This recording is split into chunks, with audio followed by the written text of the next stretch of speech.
നമസ്കാരം, ഭാരത് ലൈവിലേക്ക് സ്വാഗതം.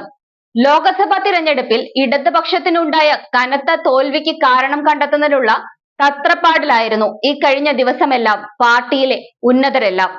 മുഖ്യമന്ത്രി പിണറായി വിജയന്റെ ധാർഷ്ട്യം തുടങ്ങി പരാജയത്തിന് കാരണമായി ചർച്ചയിൽ ഇടം പിടിച്ചത് മറ്റു പല പല കാര്യങ്ങളായിരുന്നു.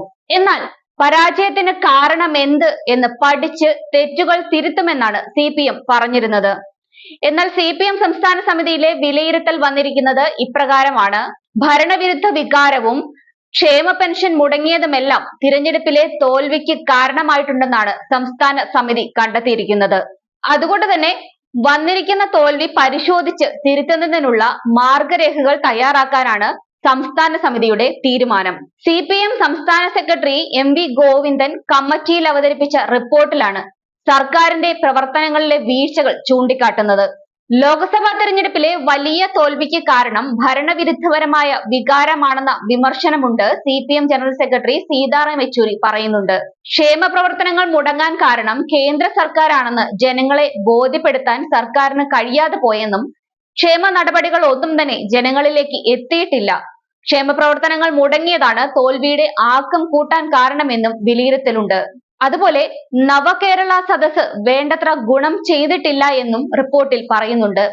അത് മാത്രമല്ല, മുഖ്യമന്ത്രിയുടെ ശൈലിക്കെതിരെയും സമിതിയിൽ വലിയ വിമർശനങ്ങൾ ഉണ്ടായിരുന്നു.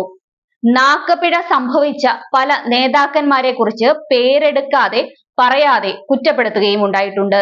പാർട്ടി കേന്ദ്ര കമ്മിറ്റി അംഗങ്ങളിൽ നിന്ന് പോലും പരസ്യ വിമർശനം ഉണ്ടായതോടെ കരുതലോടെയാണ് CPM തെറ്റുതിരുത്തൽ പ്രക്രിയയെ സമീപിച്ചിരിക്കുന്നത്. മത്സരിച്ച വെറും ഒരു സീറ്റിൽ മാത്രമാണ് CPM-ന് വിജയിക്കാൻ സാധിച്ചത്. 2019 ആലപ്പുഴയിലാണ് വിജയിച്ചിരുന്നതെങ്കിൽ 2024 അത് ആലത്തൂർ മാത്രമായി ചുരുങ്ങുകയായിരുന്നു. ഈ തിരിച്ചടിക്ക് പിന്നാലെ കാരണമായി ഭരണവിരുദ്ധ വികാരം വിലയിരുത്തപ്പെടുന്നുണ്ടെങ്കിലും ഈ ചോദ്യങ്ങളോട് ഒരു പിന്തിരിപ്പൻ മനോഭാവമാണ് മുഖ്യമന്ത്രി സ്വീകരിച്ചിട്ടുള്ളത്.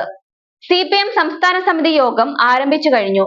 ലോക്സഭാ തെരഞ്ഞെടുപ്പിൽ ഇടതുമുന്നണിക്കും CPM-നുമേറ്റ കനത്ത പരാജയം, ആ തോൽവിക്ക് കാരണം സംസ്ഥാനത്തെ രാഷ്ട്രീയ മാറ്റവുമൊക്കെ യോഗത്തിൽ ചർച്ച ചെയ്യുന്നുണ്ട്. കഴിഞ്ഞ ദിവസം ചേർന്ന സെക്രട്ടേറിയറ്റ് യോഗത്തിൽ തോൽവിയുടെ കാരണങ്ങൾ പരിശോധിച്ചിരുന്നു. 3 ദിവസം നീളുന്ന സംസ്ഥാന സമിതിക്ക് ശേഷം സെക്രട്ടേറിയറ്റ് വീണ്ടും ചേരുന്നതായിരിക്കും. സംസ്ഥാന സെക്രട്ടേറിയറ്റ് ആണ് തിരുത്തൽ നടപടികളിൽ അന്തിമ തീരുമാനം കൈക്കൊള്ളുന്നതും.